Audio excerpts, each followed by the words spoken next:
ગઈકાલે આપણે ધોરણ 12 સંસ્કૃત ગદ્ય વિભાગ 12 એનો પાઠ કંકણ શીખલો ભેના તે આપણે જોતા હતા. તેમાં આપણે ખાસ કરીને રાજપુત્રો સામે જે પંડિત છે તે હિતોપદેશના મિત્ર લાભ પ્રકરણમાં એક વૃદ્ધ ભાગની વાત જે કરતા હતા કે કંકણના લોભમાં વટેમાર્ગુ મુસાફર એની લાલચની અંદર ફસાય છે અને આખર જતા મરણને શરણ થાય છે. રાજપુત્ર એને પ્રશ્ન કરે છે કે તે કેવી રીતે બને છે? ત્યારે એ વાતને આગળ દોહરાવતા એમ કહે છે કે ખરેખર આવી રીતના અનિષ્ટ વસ્તુમાંથી ઇષ્ટ વસ્તુનો લાભ પ્રાપ્ત થાય તો પણ શુભ ગતિ થતી નથી. જેમાં વિષનો માત્ર સ્પર્શ થયો હોય તેવું અમૃત પણ ઝેર બની જાય છે. મુસાફર વિચાર કરે છે, કંકણનો લોભ બતાવે છે, વૃદ્ધવા અંદરથી પોતાની જાતને રોકવા માટેનો પ્રયત્ન કરે છે. આવી રીતના અંદરથી ફરી પાછો પોતાનું મન મનાવે છે કે હંમેશા જોખમ ખેડ્યા સિવાય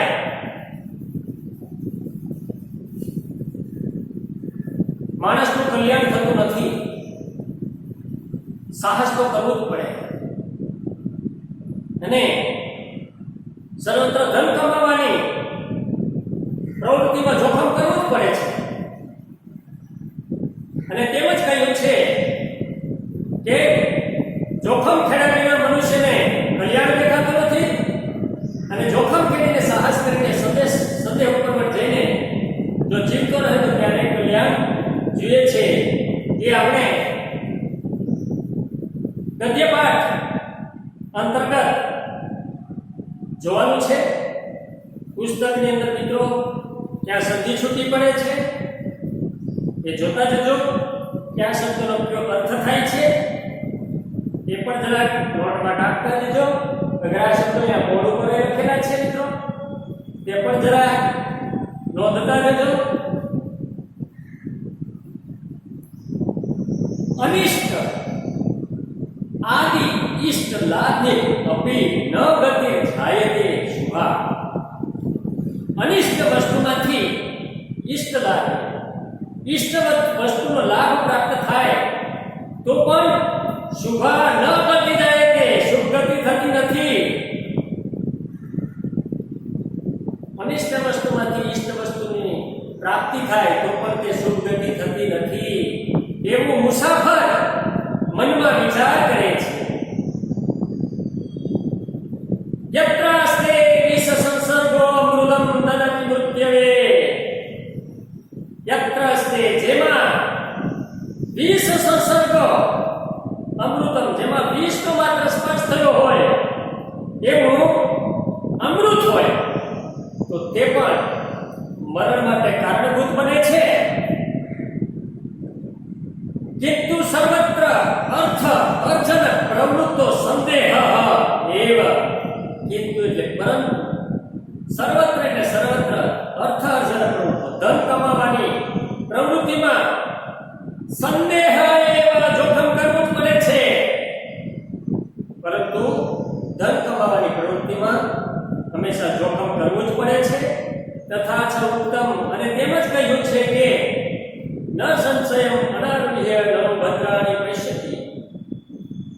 ન સંશયમ અનારુહ્ય, જોખમ ખેડ્યા વિના નરહ એટલે મનુષ્યને કલ્યાણ ન પશ્યતિ દેખાતું નથી. જોખમ ખેડ્યા વિના નરહ મનુષ્યને કલ્યાણ દેખાતું નથી. કિંતુ પરંતુ સંશયમ અનારુહ્ય પુનઃ આરુહ્ય, પરંતુ જોખમ ખેડીને સાહસ કરીને સમજેથી ઉપર પણ જઈને યદિ એટલે જો જીવતી પૈસતી જીવતો રહે તો ત્યારે કલ્યાણ થશે, પરંતુ સંદેહથી ઉપર પણ જઈને જો જીવતો રહે તો ક્યારેક માણસ કલ્યાણ થશે છે. એમ મુસાફર આ કંકણ લેવાની અંદરની દાનત, અંદરની ઈચ્છા હોવાને કારણે મન મનાવે છે, કારણ કે લોભ વૃત્તિ સહજ છે એના જીવનમાં. તત નિરૂપ્ય યામી તાવત માટે જરા તપાસ કરો. ત્યારબાદ પ્રકાશમ રૂપે મોટેથી બીજા બધા સાંભળી શકે તેમ બોલ્યો, પુત્ર તવ કંકણમ, ક્યાં છે તારું કંકણ? વ્યાઘ્ર હસ્તમ પ્રસાર્ય દર્શેતી, વાઘ હાથ ફેલાવીને દેખાડે છે. પાંથાવદર મુસાફરે કહ્યું, હિંસક કથમ મારાત્મકે, મારાત્મકે એટલે મારી નાખવાના સ્વભાવવાળા એવા તારામાં કોઈ વિશ્વાસ ન, તારામાં કેવી રીતે વિશ્વાસ રાખો? મુસાફર વિચાર કરે કે આને તપાસી તો જુઓ. હાથ ફેલાવીને કહીશ મોટેથી કે ક્યાં તારું કંકણ છે? તું કંકણની આપવાની વાત તો કરે છે, વાઘ હાથ ફેલાવીને દેખાડે છે કે આ લ્યો કંકણ મારું લઈ લ્યો. મુસાફરે કહ્યું, હિંસક મારી નાખવાવાળા સ્વભાવ એવા તારી પર કેમ મારે વિશ્વાસ રાખે? ક્યાંક તારી પાસે હું આવું છું, તું મને આપવા માંગે છે, પણ હિંસક સ્વભાવવાળા એ વાત તું મને ક્યાંક મારી નાખીશ તો? વ્યાઘ્ર હોવા છે, વાઘે કહ્યું, શૃણુ રે પાંથ, એ વટે મારવું, શૃણુ પાંથ, વટે મારવું સાંભળ. પ્રાગ એવ યૌવન, યૌવનાત આશ્રયમ અહમ અતીવ દુરુક્તઃ આસમ.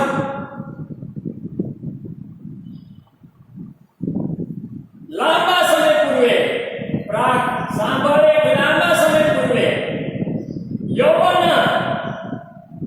યૌવનાત આશાય, યૌવન અવસ્થામાં અહમ એટલે હું, અતીવ એટલે ઘણો, દુર્વૃત્તઃ આસમ દુરાચારી, એ વટે માર્ગો ઘણા લાંબા સમય પૂર્વે યુવા અવસ્થામાં હું ઘણો દુરાચારી. અનેક ગો માનુષાણામ બધાને પુત્રઃ મૃતઃ દારાઃ ચ, અનેક ગાયો અને મનુષ્યને બધા મારી નાખવાને લીધે મારા પુત્રો મૃતઃ મરી ગયા. દારાઃ અને પત્ની પણ મૃત્યુ પામી.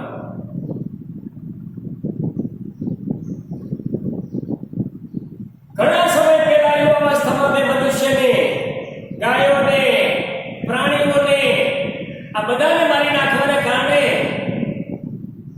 મારા પુત્રો અને પત્ની પણ મૃત્યુ પામ્યા, મરી ગયા. વંશહીન સાહમ જાતઃ, હવે હું વંશહીન, વંશ સંતાન વિનાનો બની ગયો છું.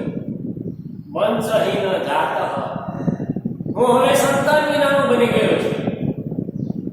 તતઃ કેનચિત ધાર્મિકેન અહમ ઉદ્દિષ્ટઃ, તતઃ એટલે પછી, કેનચિત ધાર્મિકેન કોઈ ધર્મનિષ્ઠ માણસે મને અહમ ઉપદિષ્ટ, મને ઉપદેશ આપ્યો કે દાન ધર્મ ચરતુ ભવાન ઇતિ, આ દાન ધર્મ વગેરેનું આચરણ કરો.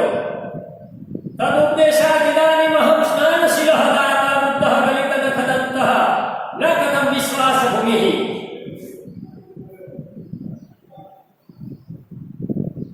આવી રીતના દાન ધર્મ આપો, પરંતુ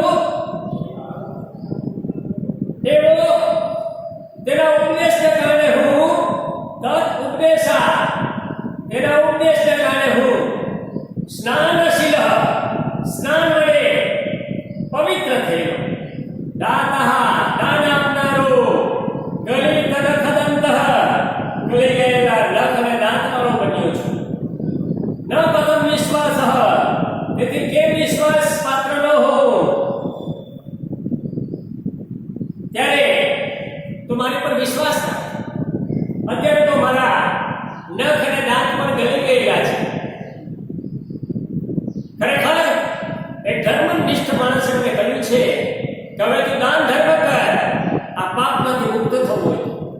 આવું વૃદ્ધ વાઘ એક વિશ્વાસ મુસાફરને પોતાના વિશ્વાસમાં લેવા માટે આવી વાતો કરે છે. મમ ચ એતાવાન લોભ વિરહ, અને મારે તો લોભનો એટલો બધો ખરેખર અભાવ છે કે જેથી સ્વહસ્ત પોતાના હાથમાં રહેલું હોવા છતાં પણ સુવર્ણ કંકણને લીધે ખરેખર શું થયું? કસ્મે દાતુમ ઈચ્છા, સુવર્ણ કંકણ ગમે તેને આપવા હું ઈચ્છું છું. તો તું ખરેખર હવે મારું સોનાનું કંકણ લઈ લે. હું હવે નિર્લોભી થયો છું, હું આપવા માટે તૈયાર છું. તો હે વટેમાર્ગુ, મારી પર વિશ્વાસ.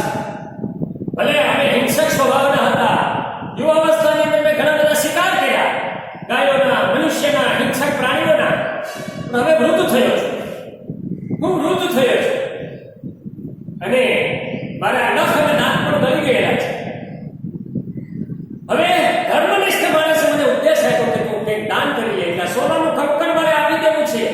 હવે હું લોભ વિનાનો થઈ ગયો છું, તો તું લઈ લે. આવી રીતના ખરેખર મુસાફરને પોતાના વિશ્વાસમાં લઈ લે છે. અને કોણ છે અતીવ દુર્ગતઃ, તું અત્યારે દુર્દશાના પામે છે. અત્યારે તું તારી પરિસ્થિતિ ખરાબ છે, તો પરિસ્થિતિ ખરાબ હોવાના કારણે તને અત્યારે આ સોનાના કંકણની પણ ખૂબ જ તાતી જરૂરિયાત છે. તો તું અત્યારે આ સોનાના કંકણને લઈ લે મારી પાસે. તુભ્યમ દાતુમ સયત્નહમ, તેથી તે તને દાતુમ એટલે આપવા માટે સયત્નઃ પ્રયત્ન સહિત હું અહમ એટલે હું પ્રયત્ન કરું છું, તને આપવા માટે હું પ્રયત્ન કરું છું. તો તું લઈ લે. તત અત્ર સરસી સ્નાત્વા સુવર્ણ કંકણમ ઇદમ ગૃહાણ. તત અત્ર, તો અહીં સરસ આ સરોવરમાં સ્નાત્વા એટલે સ્નાન કરીને, ઇદમ એટલે આ સુવર્ણ કંકણ, સુવર્ણના કંકણનો ગૃહાણ સ્વીકાર કર. તો અહીં આ સરોવરમાં સ્નાન કરીને આ સુવર્ણના કંકણનો સ્વીકાર કર. તું લઈ લે. તતઃ યાવત અસો તદ્વચઃ પ્રીતઃ લોભાત સ્નાતું સહ પ્રવિષ્ટઃ તાવત મહાપંકે નિમગ્નઃ પલાય અક્ષરઃ. તતઃ પછી યાવત તેના તદ્વચઃ તેના વચનથી પ્રીતઃ એટલે પ્રસન્ન થયા. મુસાફર વટેમાર્ગુ મુસાફર લોભને કારણે સરોવરમાં સ્નાન માટે પ્રવેશ. પછી તેના વચનથી પ્રસન્ન થયેલો મુસાફર લોભ વૃત્તિને કારણે સ્નાન માટે સરોવરમાં પ્રવેશ કરે છે. તાવત મહાપંકે, તેવા મહાપંકે એટલે ઊંડા કાદવમાં ખૂંપી ગયો. નિમગ્ન ખૂંપી ગયો, ઊંડા કાદવમાં ખૂંપી ગયો. પલાયિતુમ અક્ષરઃ, ખરેખર નાસી જવા અસમર્થ બન્યો. કારણ કે આપણને ખબર છે કે જે કાદવ છે ને એમાં જેમ તમે બહાર નીકળવાનો પ્રયત્ન કરો તેમ ઊંડા તમે કાદવમાં ખૂંપતા જાઓ છો. આ સંસારની માયાજાળના કાદવમાં માણસ લોભ વૃત્તિના પાસની અંદર જ્યારે બંધાઈ જાય છે ત્યારે એમાંથી બહાર નીકળવા માટે પ્રયત્ન કરે છે, પણ એના પ્રયત્ન વ્યર્થ નિષ્ફળ નીવડે છે. એ ઊંડો ને ઊંડો, જેમ પાણીની અંદર જે ભમરી હોય ને ભમરી, એમાં સારા તરવૈયા પણ નીકળી શકતા નથી, તેમ આ જગતની અંદર લોભની જે ભમરીઓની અંદર ઘણા આ જગતની અંદર મુસાફર આવે છે મુસાફરી કરવા માટે, પણ કોઈક લોભ અને લાલચ બતાવે છે ત્યારે આવા વટેમાર્ગુઓ ઊંડા ને ઊંડા એમાં ફસાતા જાય છે અને પોતાનો વિનાશ નોંધતા હોય છે. આ વૃદ્ધ વાઘ છે ભટકે માર્ગોનો વિનાશ કરે છે, તેમ આવા જગતની અંદર મુસાફરી કરવા આવેલા કંઈક માણસો ને આવા વૃદ્ધ વાઘ જેવા માયા જાળની અંદર ફસાવા વાળા ઘણા એવા કપટી લોકો છે ને, તે એને ફસાવીને મરણને શરણ આવા લોકો થઈ જતા હોય છે. ત્યારે ભટ્ટનારાયણ પોતાના હિતોપદેશની અંદર પ્રાણી કથાઓના માધ્યમ દ્વારા જગતના તમામ માનવ જાતને સંદેશ આપે છે, એલર્ટ કરે છે. એક દીવાદાનીની જેમ આ હિતોપદેશ હજારો વર્ષોથી આ જગતના મધ દરિયા ટળેલા મુસાફરને એક કિનારા ઉપર લાવવાનું, એને પથદર્શક બનીને, એને માર્ગદર્શક બનીને, એને યોગ્ય દિશા આપીને, યોગ્ય રસ્તો બતાવીને મધ દરિયાથી કિનારે લાવવાનું કામ હિતોપદેશના માધ્યમ દ્વારા ભટ્ટનારાયણ જગતના તમામ લોકોને સંદેશો આપે છે. ત્યારે અહમ ત્વમ અહમ ઉત્થાપયામિ, ત્યારે કાદવમાં ખૂંપી ગયેલો નાસી જવા માટે અસમર્થ બને છે, બહાર નીકળવા માટે ખૂબ પ્રયત્ન કરે, પણ તે તમારા તમામ પ્રયત્નો વ્યર્થ થઈ જાય છે.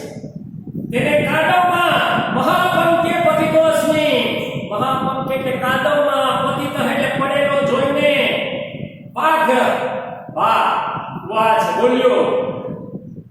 શું બોલે છે? અરે કાદવમાં પડ્યો મહાપંક્તિ, અરે તો કાદવમાં પડ્યો છે. અતઃ ત્વામ અહમ ઉત્થાપ્યામિ, આથી હું તને ઊભો કરું છું, આથી હું તને ઊભો કરું છું, બહાર ઇતિ ઉક્ત્વા સનેહી સનેહી ગમ્યતે, એમ કહીને સનેહી સનેહી એટલે ધીમે ધીમે, ઉપગમ્ય એટલે પાસે ગયો. તે વ્યાઘ્રે વાઘે પકડેલા પાંથે મુસાફર ચિંતન અચિંતયન વિચાર કર્યો. ખરેખર વાઘને વિશ્વાસમાં લઈને ધીરે ધીરે પાછે જાય છે. જો તું ખૂબી ગયો, હું તને બહાર કાઢું છું, હું તને બહાર કાઢું છું. એની પાછે જાય છે. મુસાફર વિચાર કરે છે, અચિંતયન વિચાર કરે છે. શું કહે છે?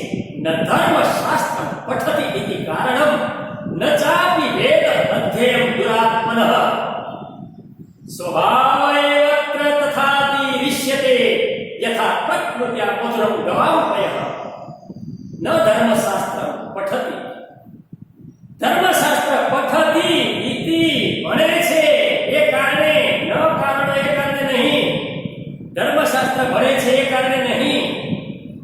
ન ચાપી વેદ અધ્યયન, તેમજ વેદનું અધ્યયન કરે છે તેને લીધે પણ, પરંતુ દુરાત્મનઃ દુષ્ટનો સ્વભાવ એટલે સ્વભાવ એમ એટલે જ અત્ર આ તથા રીતિ અતિરિષ્યતે, આ બાબતમાં પ્રમાણ આગળ વધી જાય છે. જે પ્રમાણે યથા પ્રકૃત્યા મધુરમ ગવામ, જે પ્રમાણે પ્રકૃત્યા એટલે કુદરતી રીતે, ગવામ એટલે ગાયો, પયઃ એટલે દૂધ, મધુરમ એટલે મધુર હોય છે. જે પ્રમાણે કુદરતી રીતે જ ગાયનું દૂધ મધુર હોય છે, તેમ ગાયનું દૂધ છે મધુર જ હોય વર્ષોથી, હજારો વર્ષોથી. તેમ દુર્જન માણસ છે, એનો જે સ્વભાવ છે એ સ્વભાવ છે એ ધર્મશાસ્ત્ર ભણે, વેદનું અધ્યયન કરે, છતાંય એમાં કોઈ ફરક પડતો નથી. દુર્જન એની દુષ્ટતા છોડતો નથી, સજ્જન એની સજ્જનતા છોડતો નથી. મિત્રો, એટલા માટે અહીંયા મુસાફર વિચાર કરે છે, પણ મોટો વિચાર આવે છે મગજમાં. ક્યાંક મને પકડીને એનો જે સ્વભાવ છે હિંસક મારી નાખવાનો, ક્યાંક મને મારી તો નહીં નાખે ને. તન્મયા ભદ્રમ ન કૃતમ યત અત્ર મારાત્મકે વિશ્વાસ કૃતિ તત્મયા, મેં અહીં મારાત્મક એટલે ખાટકી સ્વભાવ પાઠ ઉપર વિશ્વાસ એટલે વિશ્વાસ મૂક્યો છે. તે ખરેખર ન ભદ્રમ સારું કર્યું નહીં. ઇતિ આમ ચિંતયન એવ અસો, આમ વિચાર કરતો રહ્યો. તેવામાં તેને વ્યાઘ્રે ધૃત્વા વ્યાપી વ્યાપાદિત. વ્યાપાદિત એટલે મારી નાખ્યો. આ પછી વિચાર કરતો હતો મુસાફર, ત્યાં જ વાઘે પકડીને એને મારી નાખ્યો અને ખાદિત છ અને ખાઈ ગયો. મુસાફરને ખાઈ ગયો. ત્યારે મિત્રો આ કંકણેશ્ય લોભેન ભટ્ટનારાયણ રચિત હિતોપદેશ નામના પ્રાણી કથાના મિત્રના પ્રકરણમાંથી આ ગદ્યપાઠ ઉદ્ધૃત કરવામાં આવ્યો છે. પ્રાણી કથાના માધ્યમ દ્વારા સમગ્ર જગતના માનવજાતને એક શીખ આપે છે કે અતિશય લોભ છે તે મૂળનું પાપનું મૂળ છે. એટલે અતિશય લોભની અંદર માણસે પ્રલોભનો બતાવે તો એ પ્રલોભનોમાં અટવાવું ન જોઈએ. આ બંને માર્ગો છે તે રસ્તા ઉપર જતો હોય અને વૃદ્ધ વાઘ છે એ સોનાનું કંકણ બતાવીને એને લાલચ આપે છે કે લઈ લે તું, તારી દુર્દશા જોઈને મને એવું લાગે છે કે આ કંકણની તારે જરૂર છે. અને ખરેખર આ બંને માર્ગો છે ને એ એક જ આનામાં વિશ્વાસ મૂકે છે. કારણ કે માણસનો સ્વભાવ લોભ વૃત્તિ છે. ત્યાંથી ઘણા બધા જાનવરો પ્રાણીઓ પણ નીકળતા હતા, પણ પ્રાણીઓને ખબર છે કે આ હિંસક સ્વભાવનો છે, આની પર વિશ્વાસ મૂકવા જેવો નથી. પ્રાણીઓએ વિશ્વાસ ન મૂક્યો પણ માણસે વિશ્વાસ મૂક્યો તો એના પતનનું ને એના વિનાશનું કારણ બન્યો છે. એટલે અતિશય લોભ છે તે પાપનું મૂળ છે. મિત્રો આ સંદેશો આપણા જીવનમાં આત્મસાત કરશું. અહીંયા જે કંઈ વાત કરી તે આપણે જે શબ્દાર્થ લખાવ્યા છે, બોર્ડમાં લખાવ્યા છે તે નોટની અંદર લખી લેજો. સ્વાધ્યાય છે, ભાષાંતર છે તે નોટને આગળ વાત કરી 200 પેજની. એ પ્રમાણે પદ્યની 100 પેજ, ગદ્યની 100 પેજ બે વિભાગ કરી નાખજો. અને જેમ જેમ આપણે ચલાવતા જઈએ તેમ તેમ મિત્રો પાઠ આપણા નોટની અંદર લખતા જઈશું મિત્રો. અને આજનું સેશન અહીંયા પૂર્ણ કરીએ. અસ્તુ.